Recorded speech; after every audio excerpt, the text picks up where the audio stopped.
Eric Edgar Cooke, infamously known as the Nedlands Monster, was one of Western Australia's most notorious serial killers. His reign of terror in the early 1960s left the city of Perth in a state of fear and paranoia, as residents grappled with the randomness and brutality of his crimes. Cooke's story is one of chaos, violence, and a deeply troubled psyche, and to understand the full scope of his crimes, we need to dive into the timeline of events, the methods he used, and the impact his actions had on the community at the time. Let's set the scene. It's the early 1960s, and Perth, Western Australia, is a relatively quiet, isolated city. The kind of place where people leave their doors unlocked, and kids play outside until the streetlights come on. But that sense of safety was about to be shattered. Between 1959 and 1963, Cooke embarked on a spree of violent crimes that included burglaries, assaults, and murders. What made Cooke particularly terrifying was the randomness of his attacks. He didn't have a specific type of victim or a clear motive. He targeted men, women, and even children, and his crimes ranged from petty theft to cold-blooded murder. Cooke's early life provides some insight into how he became the Nedlands Monster. Born in 1931, he had a difficult childhood. His father was an abusive alcoholic, and Cooke himself suffered from a congenital deformity, a cleft palate and a hare lip, which left him with a speech impediment and made him a target for bullying. By the time he was a teenager, Cooke had already started showing signs of violent behavior. He was in and out of juvenile detention centers for theft and other petty crimes. By his early 20s, he had escalated to more serious offenses, including burglary and assault. But it wasn't until 1959 that Cooke's crimes took a darker turn. That year, he broke into a home in the affluent suburb of Nedlands, where he attacked a young woman named Gillian Brewer. Brewer survived the attack, but it marked the beginning of Cooke's violent spree. Over the next 4 years, he would break into dozens of homes, often targeting women and young couples. He would sometimes steal small items, but more often than not, his crimes were marked by senseless violence. He would attack his victims with knives, axes, or even his bare hands, leaving a trail of fear and devastation in his wake. One of the most chilling aspects of Cooke's crimes was his unpredictability. He didn't follow a pattern or a specific method. Sometimes he would break into homes and simply steal a few items. Other times he would attack the occupants, often without any provocation. This randomness made it incredibly difficult for police to catch him. There were no clear connections between the crimes, and Cooke seemed to strike at random, leaving no clues behind. In 1963, Cooke's crimes escalated to murder. His first known killing was that of 22-year-old Shirley Martha McLeod, a young woman who was stabbed to death in her home in the suburb of Como.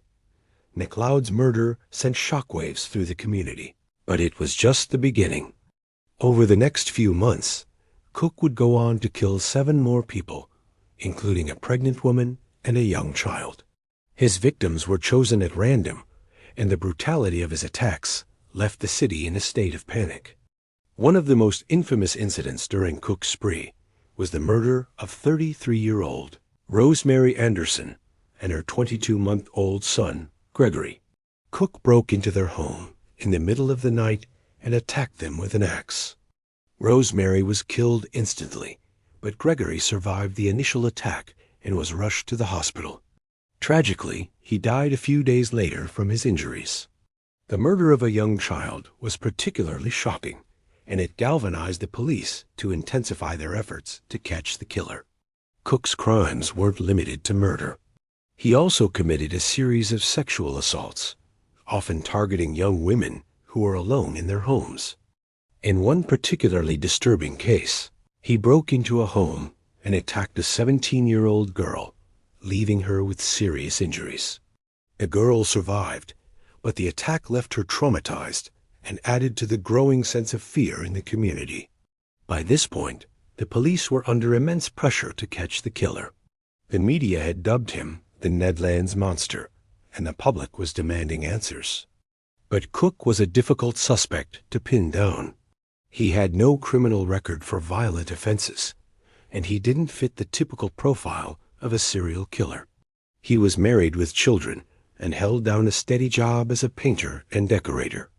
To his neighbors and coworkers, he seemed like an ordinary, if somewhat quiet, man. But behind the facade, Cooke was a deeply disturbed individual with a compulsion to inflict pain and suffering on others. The breakthrough in the case came in August 1963, when Cooke was arrested for a series of burglaries. At first, he was just another suspect in a string of petty crimes. But as the police began to dig deeper, they started to notice similarities between Cooke's methods and those of the Nedlands Monster. Cooke was known for his ability to break into homes without being detected, and he often used the same tools and techniques that had been used in the more serious crimes. When questioned by police, Cooke initially denied any involvement in the murders. But as the evidence against him mounted, he began to crack. In a shocking confession, he admitted to committing 8 murders and numerous other violent crimes. He described his crimes in chilling detail, recounting how he would break into homes and attack his victims without warning. He claimed that he didn't have a specific motive for his actions, other than a desire to cause pain and suffering. Cooke's confession was a turning point in the case. For the first time, the police had a clear picture of the man behind the Nedlands Monster. But Cooke's confession also raised questions about his mental state. He claimed that he had no control over his actions, and that he was driven by an uncontrollable urge to kill. This led to a debate about whether Cooke was truly responsible for his crimes, or whether he was suffering from a mental illness that impaired his judgment. Despite these questions, Cooke was charged with multiple counts of murder and other offenses. His trial was one of the most sensational in Western Australia's history, with the public and media closely following every detail. Cooke's defense team argued that he was not guilty by reason of insanity, but the jury rejected this argument and found him guilty on all counts. He was sentenced to death by hanging, and on October 26, 1964, Cooke became the last person to be executed in Western Australia. From chilling disappearances to shocking murders, the new book Death and Dismay Down Under uncovers 55 of the most notorious true crime cases in Australian history. Meticulously researched, this book takes you on a journey through 130 years of crime, mystery, and pure horror. If you love true crime, you need to read this. Get your copy of Death and Dismay Down Under. Available now in print and digital through Amazon. Please leave a thumbs up if you enjoyed this episode. And until next time, stay safe.